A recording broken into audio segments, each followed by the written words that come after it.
Starting with the name of Allah Almighty, who is the master of the day of judgment, and a bundle of the Islam on beloved Prophet Muhammad sallallahu alaihi wasallam. Dear students, exercise 4.4 question number 9 हमने LCM find करना students in सारे expression का। और LCM का मतलब होता है common और नॉन कॉमन सारे फैक्टर्स को इकट्ठा करके लिखना और उनको प्रोडक्ट की फॉर्म में लिखना।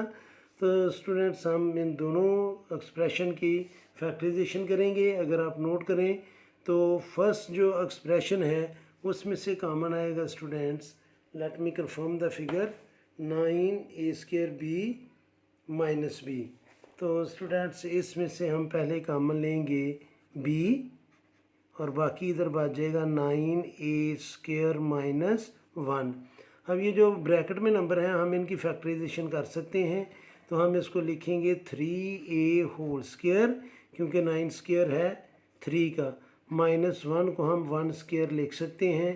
तो स्टूडेंट्स जब हम इसकी फैक्टराइजेशन करेंगे तो ये आएगा b into 3a plus 1 into 3a minus 1, क्योंकि ये फार्मूला बना है a² माइनस b², तो वो इक्वल होगा a plus b into a minus b।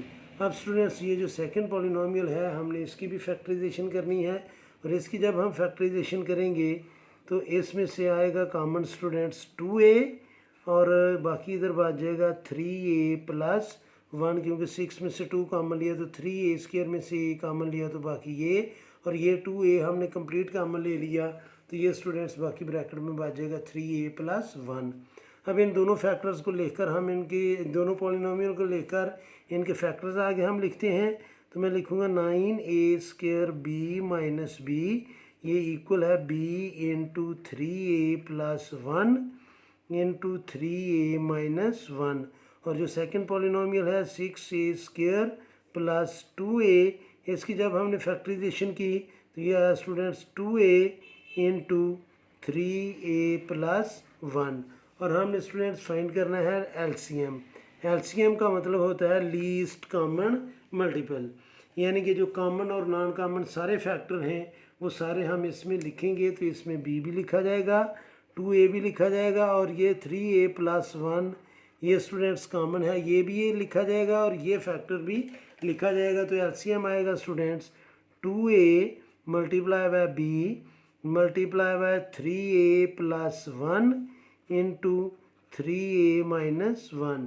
इस फॉर्म में भी अगर आप रखेंगे स्टूडेंट्स तो ये करेक्ट है, और अगर आप इसे कंबाइन भी कर लेंगे तो 2ab से मल्टीप्लाई करेगा तो ये आ जाएगा 2ab, और यहाँ पर हम दोबारा वही फार्मूला अप्लाई करेंगे a plus b into a minus b, तो वो आ जाएगा a² माइनस b², और वो इक्वल होगा स्टूडेंट्स 9a² माइनस 1। तो ये भी करेक्ट है। और अगर आप इसको इस फॉर्म में भी लिखना चाहेंगे 3a² माइनस 1², और ये आ जाएगा students 2ab into 9a² minus 1। तो ये भी एलसीएम है और ये भी एलसीएम है। ये क्वेश्चन नंबर 9 था। अभी हम सॉल्व करेंगे क्वेश्चन नंबर 10, और क्वेश्चन नंबर 10 का जो एक्सप्रेशन गिवन है वो है स्टूडेंट्स हमारे पास p³ माइनस p³ और सेकंड पॉलिनोमियल है p⁵q² माइनस p²q⁵। स्टूडेंट्स अब हम इन दोनों एक्सप्रेशन की फैक्टराइजेशन करेंगे, और फैक्टराइजेशन जब करेंगे तो ये फर्स्ट पॉलिनोमियल में से पहले हम pq कॉमन लेंगे।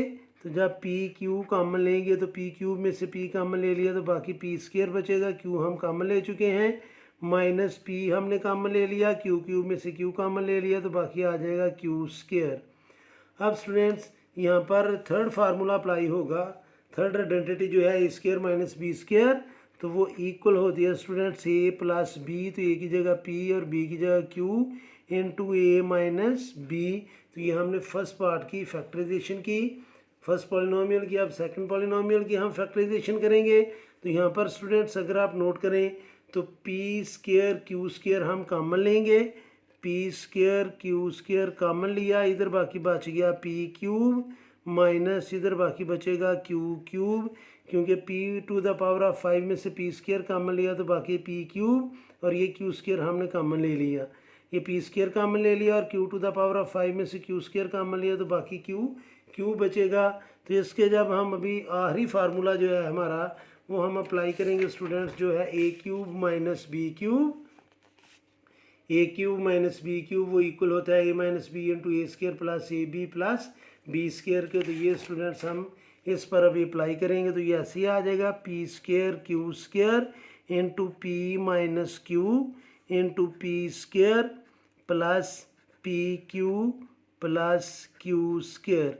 अब स्टूडेंट्स हमने फाइंड करना है इसके एलसीएम, और एलसीएम का मतलब होता है कॉमन और नॉन कॉमन सारी एंट्रीज। तो इधर मैं लिख लूँगा students LCM is equal to students जो हमारे कॉमन फैक्टर हैं मैं पहले वो लिखता हूँ। एक तो पी क्यू और पी क्यू कॉमन है, फिर पी माइनस क्यू और पी माइनस क्यू कॉमन है, और ये टू फैक्टर जो है एक ये और एक ये दोनों नॉन कॉमन है। और जो कॉमन है उनमें हमने मैक्सिमम पावर लिखनी है, और मैक्सिमम पावर है हमारे पास पी स्क्वायर क्यू स्क्वायर, ये आ जाएगा। आगे स्टूडेंट्स कॉमन है पी माइनस क्यू और नॉन कॉमन है पी प्लस क्यू, और इधर से नॉन कॉमन है P square plus P Q plus Q square. तो स्टूडेंट्स अगर हम इसको कंबाइन करके भी लिखना चाहें तो हम लिख सकते हैं, यानी कि हमारा ये थर्ड आइडेंटिटी बन जाएगी। ये हमारा आंसर भी करेक्ट है। और अगर हम इसको ऐसे लिख लें P square Q square into P minus Q into P plus Q, ये होगा P square minus Q square into P square plus P Q plus Q square. तो स्टूडेंट्स ये भी आंसर हमारा करेक्ट है। ये था स्टूडेंट्स क्वेश्चन नंबर 10। अब हम सॉल्व करेंगे स्टूडेंट्स क्वेश्चन नंबर 11, और क्वेश्चन नंबर 11 का जो एक्सप्रेशन है वो हमारे पास गिवन है students 4x square y minus y, और जो सेकंड पॉलिनोमियल है वो है students 2x square plus x। तो बड़ा सिंपल सा क्वेश्चन है स्टूडेंट्स। फर्स्ट टर्म में से हम कॉमन लेंगे y, और बाकी ब्रैकेट में बच जाएगा 4x स्क्वायर माइनस 1, क्योंकि ये कंप्लीट y हम कॉमन ले चुके हैं। तो ये आएगा y इंटू 4x स्क्वायर को हम लिख लेंगे 2x whole square minus 1 square होता है, और फ्लावर ब्रैकेट हम कर देंगे क्लोज। अब यहाँ पर थर्ड आइडेंटिटी अप्लाई की जाएगी, तो ये आएगा y इंटू 2x प्लस 1, यानी कि a प्लस बी इंटू ए, और a की जगह हमने लिखना 2x माइनस 1 और b की जगह हमने लिखना माइनस 1। और ये जो है स्टूडेंट्स पॉलिनोमियल सेकंड, इसमें से हम कॉमन लेंगे स्टूडेंट्स x, और बाकी हमारे पास आ जाएगा 2x प्लस 1। और जब हमने एलसीएम लेना है तो एलसीएम का मतलब है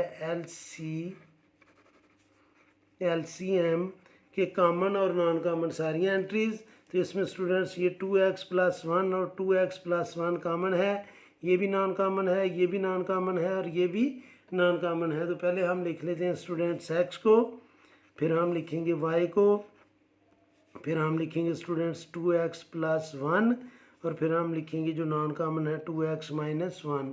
इसको अगर हम मल्टीप्लाई कर लें तो ये आ जाएगा xy इंटू, इसको अगर आपने factor form third identity apply करनी है तो ये आ जाएगा 2x whole square minus 1 square, और इसका आंसर आ जाएगा students xy into 4x square minus 1। ये भी करेक्ट है और ये भी करेक्ट है। उम्मीद है कि आपको इन सारे क्वेश्चन की समझ आ गई होगी। फिर भी अगर कोई कन्फ्यूजन हुई तो आप कमेंट बॉक्स में ज़रूर कमेंट्स कीजिएगा। कोशिश करूँगा कि जल्द से जल्द आपको रिप्लाई करूँ, और हमें हमेशा की तरह अल्लाह से दुआ करूँगा कि आप सब हमेशा खुश रहें और ज़िंदगी के हर मैदान में कामयाब हों। आमीन। अल्लाह हाफिज़।